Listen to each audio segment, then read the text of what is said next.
Hi, everyone. Welcome to Empower Hour Topic Sessions. I'm Amy Lee Miller, and today I want to talk about something that is so important yet often so challenging, and that is the ability to have those sometimes tough, challenging conversations, and in order to communicate effectively. So, talking about effective communication, what it is, why it's so important, and why it's so challenging. And if it's challenging for you, I'll share some tips on some things that you can do to improve. So, first of all, what is effective communication? Well, it starts with honesty, which is one of the reasons that it is so challenging. I think, and I have other videos on this, I really do think one of the scariest things that we can do is to be honest with ourselves and with others. And when we are making decisions based on fear, whether it's an action that we're taking or inaction, it's because we are afraid that the truth is not going to bring us the desired outcome. So a lot of times the really important conversations that we know we need to have, we avoid both in business and in personal because we're afraid of the outcome. Afraid that we might lose the business, afraid that we might upset somebody on our team, afraid that a personal relationship will start to have challenges or maybe even fall away. So these are all very valid fears. However, it's really important to do the scary thing and communicate effectively because otherwise you are much less likely to get what it is you want. And then a deeper reason is when we're not being honest, saying what it is we want, saying how we feel, explaining what it is we really mean. We're actually not honoring ourselves. And so that is lowering our self-esteem, which makes us feel even worse. So I'll get into that a little bit more deeply. But the second reason that communication, effective communication, is such a challenging thing, I believe, is that we are all bringing our past experiences to whatever the situation, whether it's business or whether it's personal. So what that means is we're coming to the situation with our own perspective that is based on our past experiences and how we interpret certain things and situations and conversations and the meanings that we assign to them. So you have one, the fear of saying what it is you really mean, having the tough conversations, but two, you've got the additional challenge of the person on the receiving end maybe not understanding exactly what you're saying because they're seeing the situation from their own perspective. So that's why effective communication can be so challenging. But let's talk about why it matters. So I was thinking about leadership. So leaders, effective, impactful leaders are able to have those tough conversations. And otherwise, how are they going to be effective? How are they going to make an impact? Now, there's a certain way to do that, but if there's a challenge in business, in performance with somebody on your team, maybe with a different business unit within your company, we have to first work to identify the challenge, do some digging, and then we have to bring it up. We have to look directly at the problem. So a lot of people are afraid of confrontation, but chances are, if you think about it, the leaders that you admire and just the people in general that you respect and admire and aspire to be like are able to have the challenging conversations because otherwise they wouldn't be making much of an impact. And so what can when we admire or aspire to be like somebody, it's usually because they've either achieved a certain level of success that we would like to achieve for ourselves in that same area, or maybe they possess a quality that we would really like to possess. So what can you do in order to be more like that leader or that individual that you aspire to be like? Well, you can do what they do. And I bet you if they are successful and impactful and even well-liked in a lot of cases, they are having the tough conversations. And now let's look at, I was thinking about sales reps in general too. Oh, one more point on leadership that I always like to make this point. Even if you're not a leader, if you don't aspire to lead a team, if you're not currently leading a team, you are always a leader of your own life. And so you can lead your life by communicating directly, specifically, transparently, open, honestly, what it is you want, why you want it, working to have those tough conversations so that you're honoring yourself. And in doing so, even though it's challenging, you're more likely to get what you want and at least to feel connected. Before actually moving on to talking about sales reps and effective communication and how that can apply, I'll then apply it to other roles as well. But I believe that one thing we all have in common is the desire to be understood. So maybe not necessarily by everybody, but by someone. We want to be understood. And the only way to be understood is to be open and honest and very transparently communicate how you feel about something, what it is you want, and whether or not the other person agrees with you. You want to, it feels really, really good to feel heard and understood and accepted. And we don't always have to agree with each other to have that closeness. We're all, again, different, coming from different perspectives and different experiences. But if you are holding back your perspective or what it is you want and not having those kind of, I see this a lot more often than not, people, both personal and professional, kind of skating over the tougher conversations with people that they know they need to have these conversations because there's either a challenge in the relationship, either business or personal. Or there's just not the connection there. And that's because they're not having the tough conversations. And they're not having the tough conversations because they're scared. What's going to happen if I confront the issue? And I'm so passionate about this topic because I have been since I was a little girl, just instinctively. And I do think that it does come more naturally to some than to others to have those tough conversations. I have a comment here. Let's see. Hello, Wendy from Tampa. Thanks for watching. Yeah, so it can be more, it can be, some people, I was actually speaking with a candidate that I was interviewing, and I'm going to share a story about her because it relates, but she actually used the word confrontational, and she's a very positive person. So I think a lot of people have a negative connotation when we use the word confrontational, but I think confrontational just means the willingness to look right at an issue and confront the issue, which I think is so positive, because otherwise we're not going to resolve the issue. How can you solve a problem that you don't know is there? And oftentimes around problems or challenges, there are tougher conversations are involved. So back to what I was saying about how I've been passionate about this since I was a little kid is because I've just always been this way naturally, where I just kind of instinctively have felt that if there is a problem, the only way to move past it is to talk about it. And it's totally okay if we don't agree, but I want to feel heard, and I'll listen to you and let you feel heard. And if you have relationships in your life, either business or professional, where you can't have that, you're probably in the wrong place and maybe do need to create some distance from those relationships. And I do understand how challenging it can be. It was the toughest thing that I've ever done myself, but it was also the most important thing. Okay, so a little tangent there about how this relates to me personally and why I like to talk about it. But so when it comes to sales reps, I'll just use this example because sales is my background. Am I stellar at it? I have lots of room to improve always.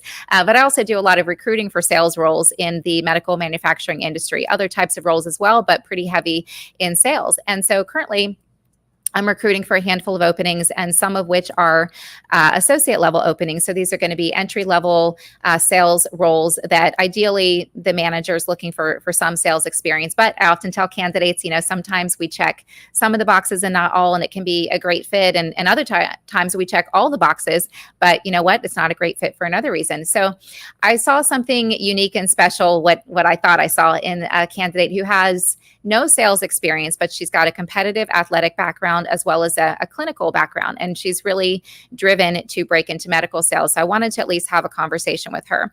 And I pressed her a little bit and by asking her, okay, so you're hungry to get into medical sales. How do you feel about being held responsible for a sales quota? Because that's the pressure of sales. You must perform or you're not going to last very long. And then two, how are you going to have those tough, or how are you going to feel about having those challenging conversations with your customers, because that is what's involved in sales. But really this can be applied to, I'm sure, any role across the board, because in order to be effective and impactful and to do your job well, you need to uncover the need of your customer. And most people are not going to come out with their problem or with their need. You have to do the digging to find that. And then you got to take your customer through a series of steps, and then comes the other challenging conversation, which is closing for the business, which if you've done your job well, this can be very easy. But sometimes it's still challenging. It's uncomfortable to ask somebody for what we want, where we're looking for a desired outcome because of the fear that it might not happen. But then with sales, the challenging conversations don't stop there. They basically never stop, because then it's doing the work of holding your customer accountable. Okay, well, now business has dropped off, or where are those orders that we talked about that are now not coming through? Well, then you have to go back in and again have that challenging conversation, trying to find, uncover, and then point directly at the issue, which nobody wants to look at. But that's the only way that you are going to make progress. So sales leaders, the people that you admire, the people in those challenging, coveted jobs that we look up to, the people that are doing well in whatever kind of role they have, I bet you they do a good job at having the tough conversations. You know, when we know that there's, I did a video recently on sticking points in the interview process, and that's when I bet you know this too, you know, because we all have our instincts, we all have our intuition. It's just sometimes we're ignoring it. We're ignoring our intuition. And that is, we've got this little, something is not quite right. I know there's kind of a problem, or I need more information, you know, on this subject. This thing is giving me pause. Well, that's a sign to dig deeper there. And it is tough. You got to ask questions, but it doesn't have to be so tough. And once you do it, it does get easier. I want to give real quick an example of another candidate I was interviewing for another opening, but also the same kind of opening. So entry level, and he did have the sales. I forgot. Sorry, let me backtrack to the candidate that's the athlete with the clinical background. She spoke to her intangible skill set of being able to have the tough conversations, of being competitive, but also what's the word I just was talking about? Where you're confrontational. Yeah, she said she was team captain for 2 years during college on her athletic team, and that involved having those tough conversations with teammates on performance. So she's already demonstrating this skill set, which is really, really strong. I did present her. I think she's really strong. And then on another hand, I spoke with a candidate who he does check all the boxes as far as most of the boxes, more than this other candidate as far as what the hiring manager is looking for. He's got the outside sales experience.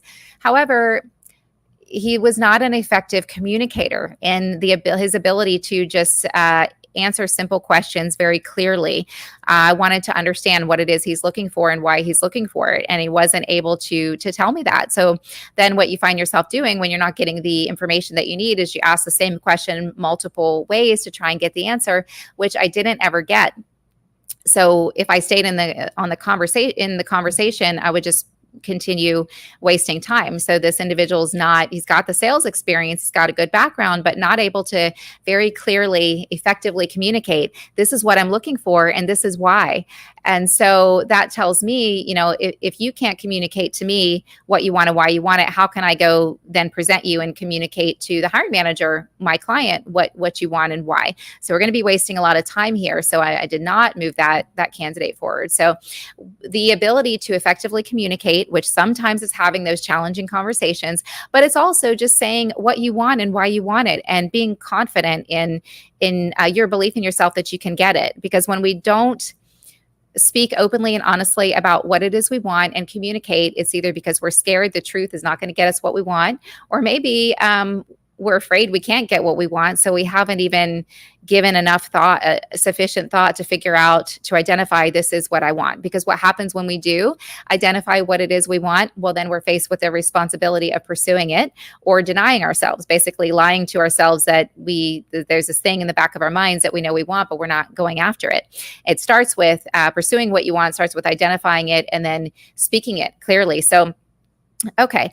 All right. So now how can you improve if you feel like this is an area that you would like to improve on, maybe in personal life, maybe in professional life, maybe in both? Well, one thing you can do, and I love how, yes, Nathan Wildman, you have to be open and honest. I absolutely love it. Thanks so much for sharing your comment. So good.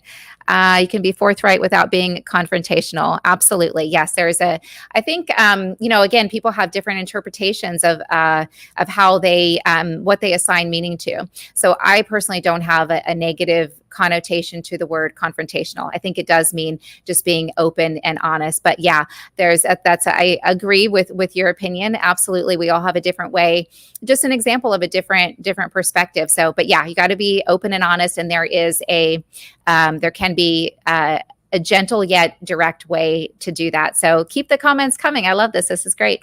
So if this is an area that you would like to improve on, and I'm a very direct person, but I could still improve in this area as well.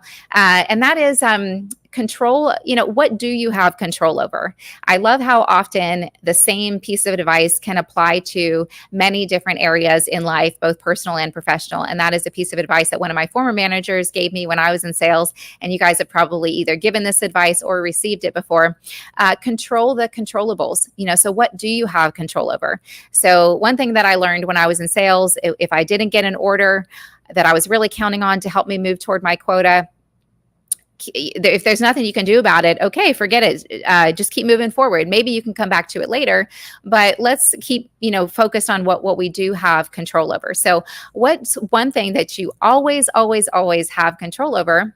That is yourself. And that's a lot. You have control over how you respond and how you choose to show up. So if you feel the need to have one of those challenging conversations, I've had these before, let's say with friends and with family, where, if it's a challenge that keeps coming up, maybe for years, I'll try to communicate. I'll try to talk about the issue because that relationship is important to me and I want to keep it.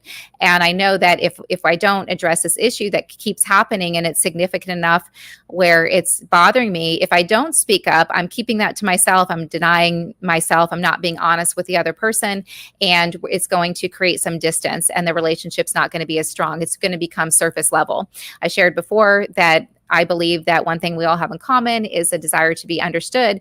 And so if you're not understood in this relationship, even if you agree to disagree, well, then it's not a very strong relationship.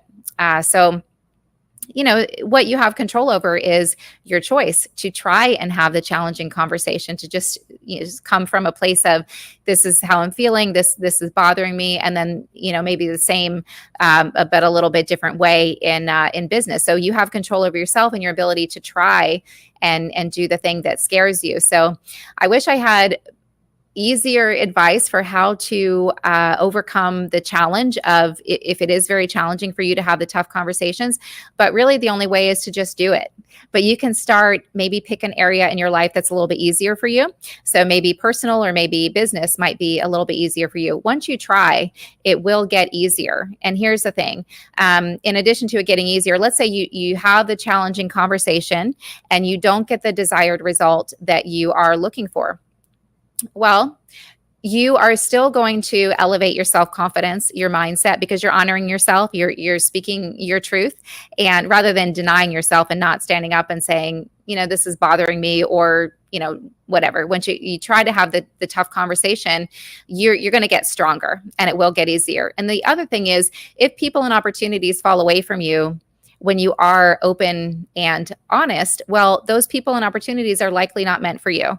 And so then you have just increased your ability to prioritize what is meaningful. You've eliminated a distraction that's not serving you, and you're going to be able to better prioritize and focus your time on what is meaningful.